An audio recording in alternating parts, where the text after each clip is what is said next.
different hang-ups about different things.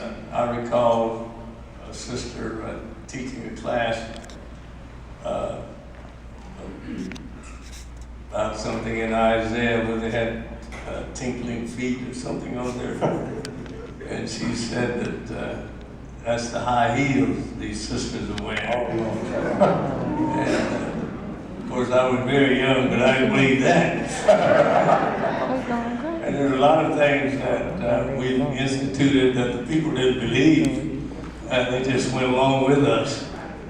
I don't think that those things are going to continue to divide us, because I think fellowship, in my search of the word fellowship, the ancient meaning, it means singleness of purpose to me. That means we all want to go to heaven. Right. You know, That's amazing. if I'm only going to church to enjoy earthly things, and God has blessed the saints, you know, we have the finest cars, we have 4 and 5 bedroom homes, and we've got new churches. But if I'm only serving God for those things, then I miss the whole point. Yes. So my fellowship with you is that you want to go to heaven. Right. I want to go to heaven. Right. Help me to go to heaven. Yes, sir. You know, I don't want to miss heaven. I can't miss going to heaven. I don't want to go to hell. Yes.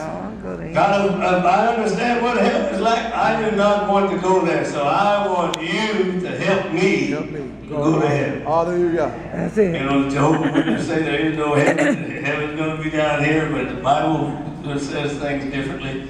You know, so I want to be caught up to meet the Lord in the air. Yeah. That's the kind of fellowship that I want. I want to hear sermons that entice me to serve God. Yes, sir. Not to make me mad, because I got, and I came through the era of the cutout shoes and all of that. We finally overcame that. Finally. I recall I was a district elder, and the bishops were on the floor arguing about shoes, so I left and went downtown.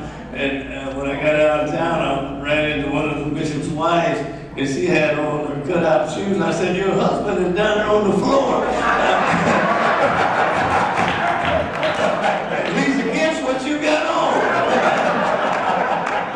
And she said, "Well, she'll help him when he gets home." But I certainly thank the Lord that we are overcoming.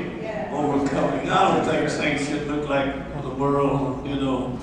The world is, you know, they got hot pants on and short dresses and all that. I don't think that's becoming us. But people that are coming into our churches have those things on. I think we have to tolerate them and hope and pray that they'll outgrow those things. I'm with Bishop Ellis 100%. But my question is, how do we get this one great big fellowship a year where we have 100,000 people in a stadium somewhere? How do we get that? I want to piggyback on what Bishop Moore is saying. I think the toleration issue, we are definitely going through generational changes. And this generation, the present generation, they're not going to tolerate some of the things that have occurred to us. Some of the things that happened, again, personality calls. A lot of us lack training of our leaders in days past. They were very sincere men, very spiritual men, very holy men. But it won't be like that anymore as time goes on. I come out of a generation where, as many things Bishop Young has talked about, we didn't believe in either. I had a rough time accepting praise dances in the services. I'm relatively young. It took me a while to finally get my head around it. And basically because what I was taught and how I was raised and what have you. Very different. There's some things that happen now I'm having a difficult time with. But one thing that we've got to be totally clear, what is the Holy Ghost for? Right. What is the power of the Holy Ghost for if it's not able to transform lives once they come in among us?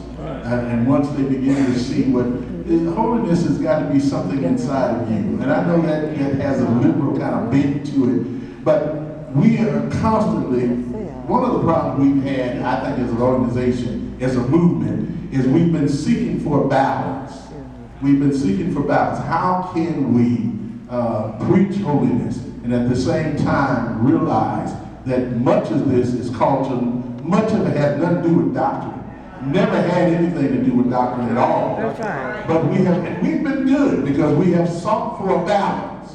And I think we need to continue to seek for that balance. And I think this generation is going to find that balance. Because we got a little bit of everything coming into the church. And you can't just kick everybody out. We won't have nobody. We already got other issues in other areas. So you can't keep everybody out. Bishop Ellis talked about the tattoos. I don't know if the man can afford to get rid of all the tattoos. Your Holy Ghost has got to find a way to accept him. Yeah, it's a soul.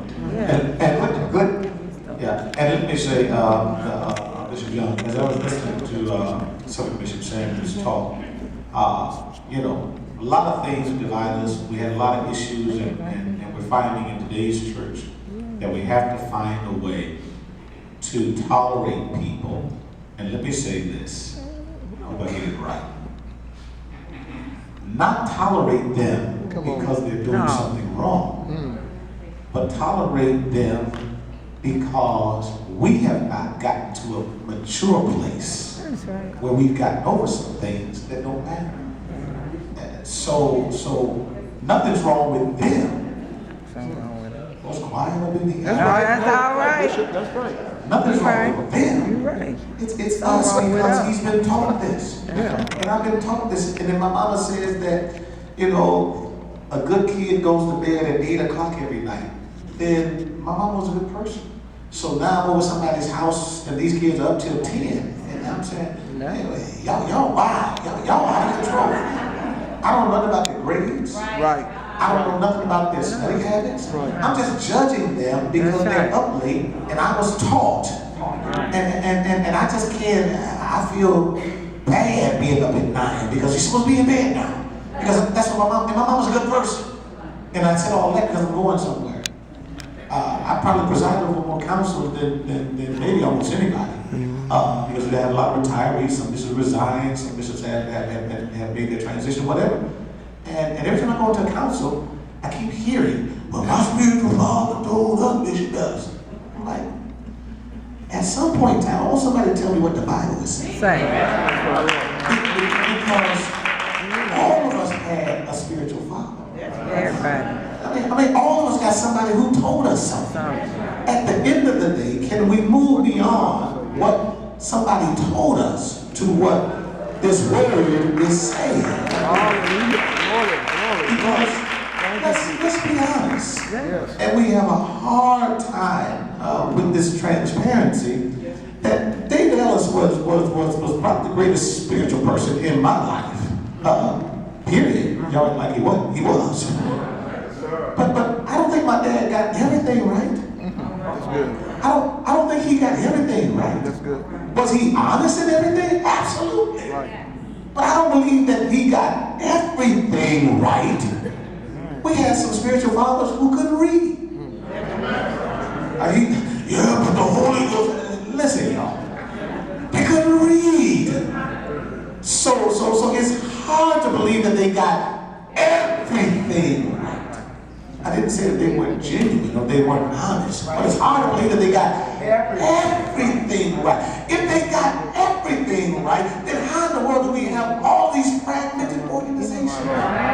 If everybody got everything right and everybody was right, at some point in time, if somebody over there say, hey, y'all ain't going to hell because your head covered, we say, no, we make it heaven and it ain't covered, and then something's wrong.